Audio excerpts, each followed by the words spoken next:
The problem with being someone like me is the minute I get on stage, there is this tremendous pressure to crack a joke. So I thought to myself, all right, I'm in a management institute. So what's the first rule of management? Delegation. I am delegating the joke thinking to you. Think it, laugh about it, if it's funny.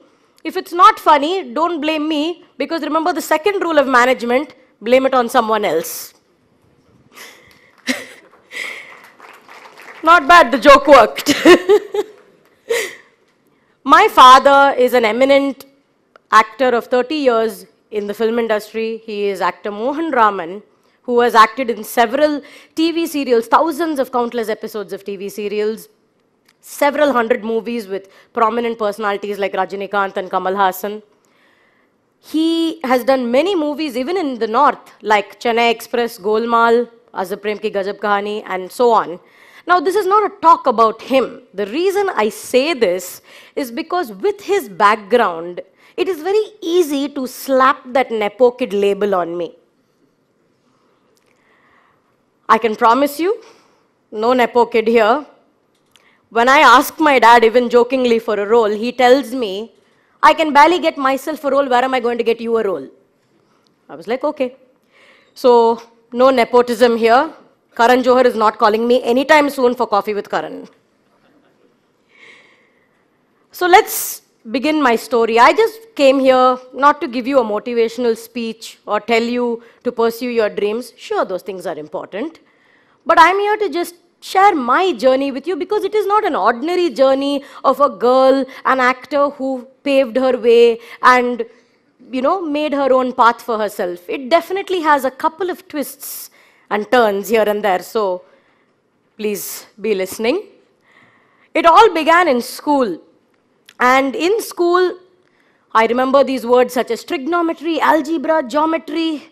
Until date, I get PTSD when I hear those words. I was never really that good at math, nor was I good at Hindi. They are my biggest nemesis till date. So please don't shoot out any spontaneous math questions at me.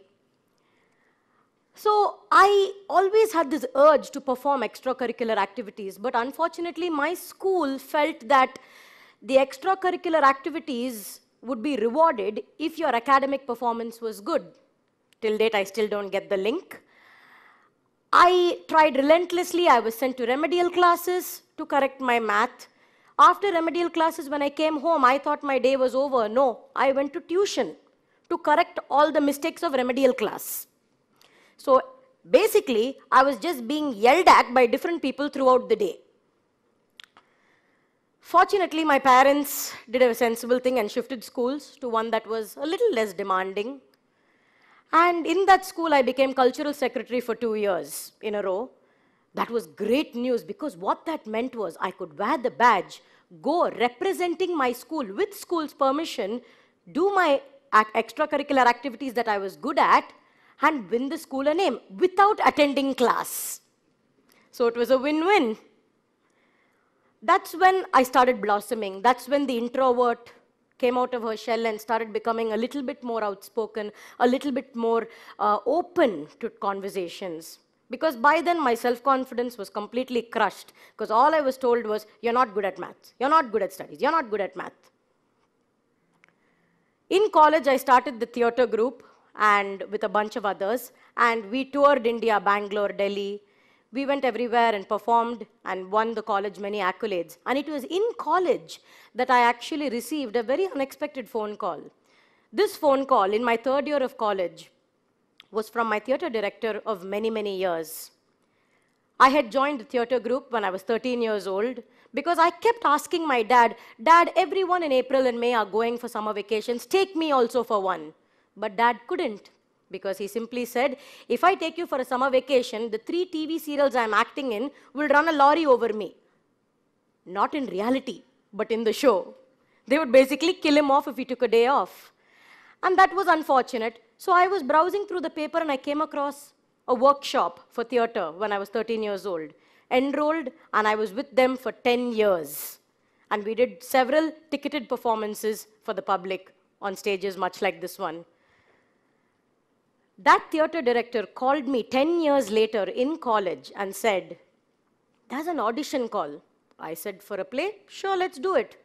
"No, for a big movie production with a big director and big stars." Movie? Me? Because till then I never thought I could do movies. It was just never a thought that came in my mind. I always wanted to be on stage and perform, do theatre, a little bit of stand-up. I never wanted to really do movies. I asked my dad. He said, "Go. What do you have to lose?" I went.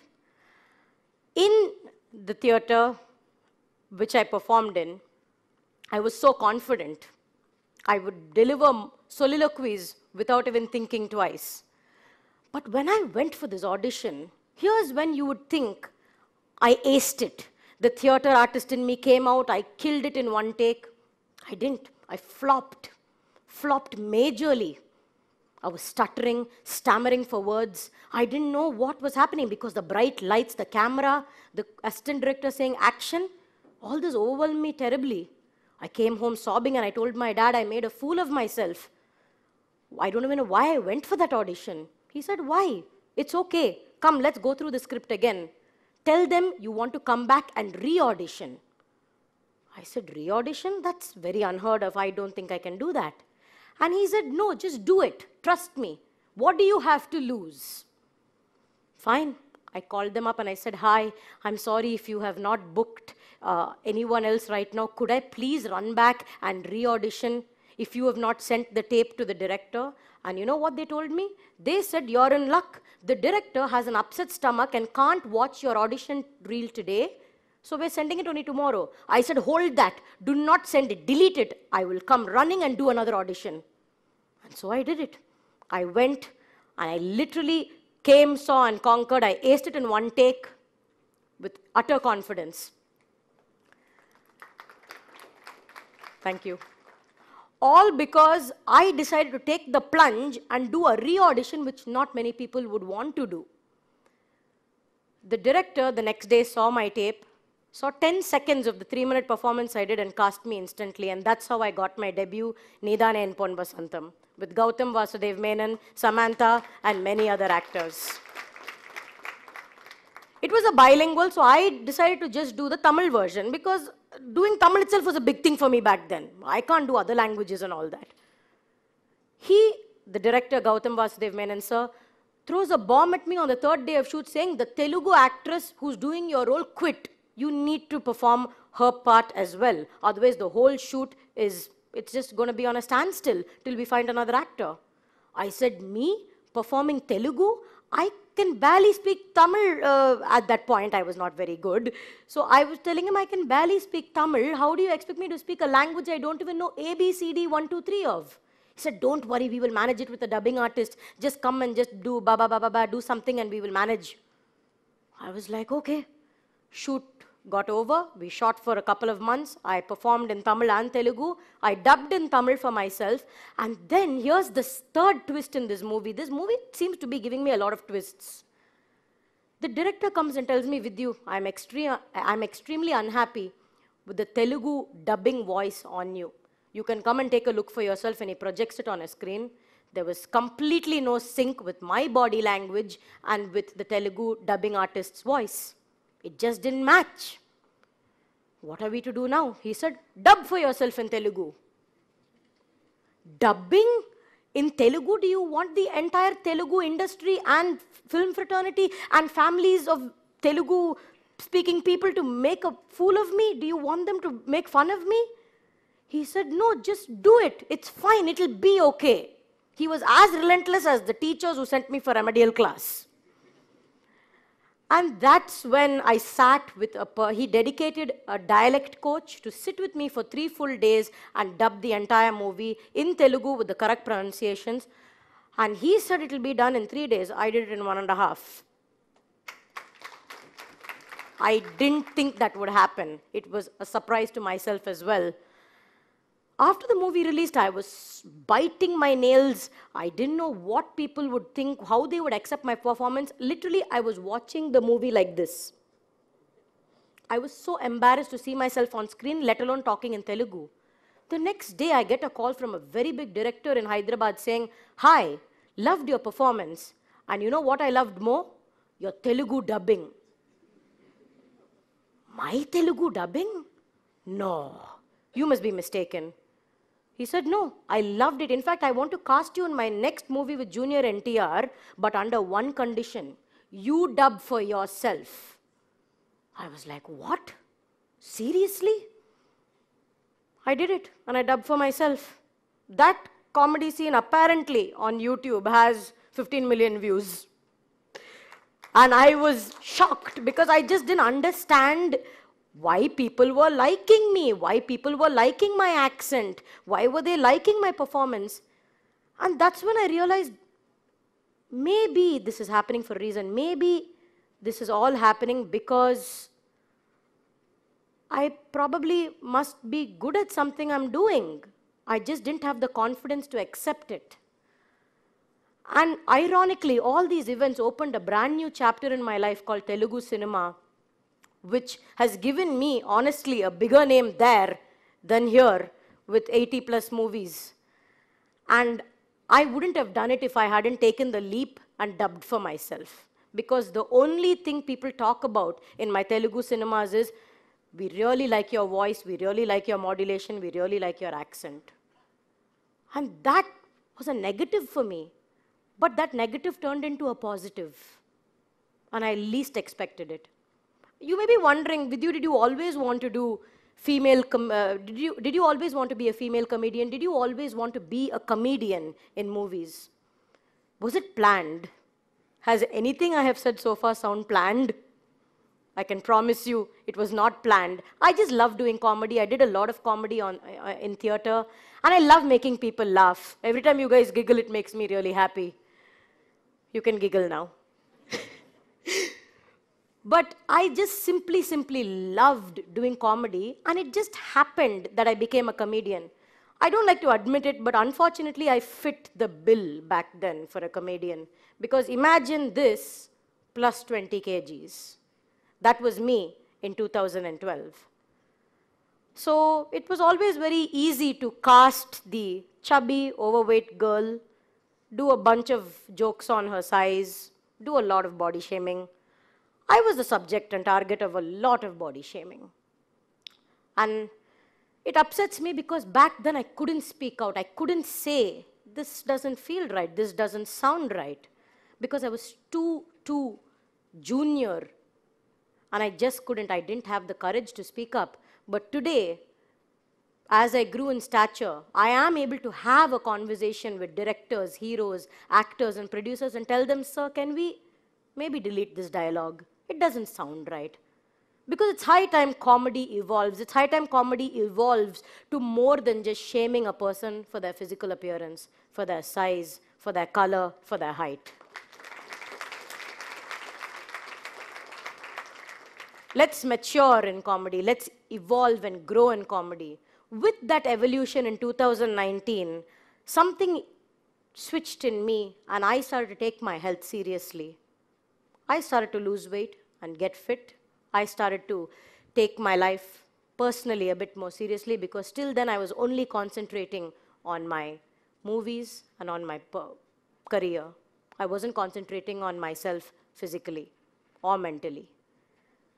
I lost some weight. I was told by a lot of people, "If you lose the weight, you will lose projects. Your weight is your plus." I said, "No, I'm only losing the weight. I'm not losing my ability to act."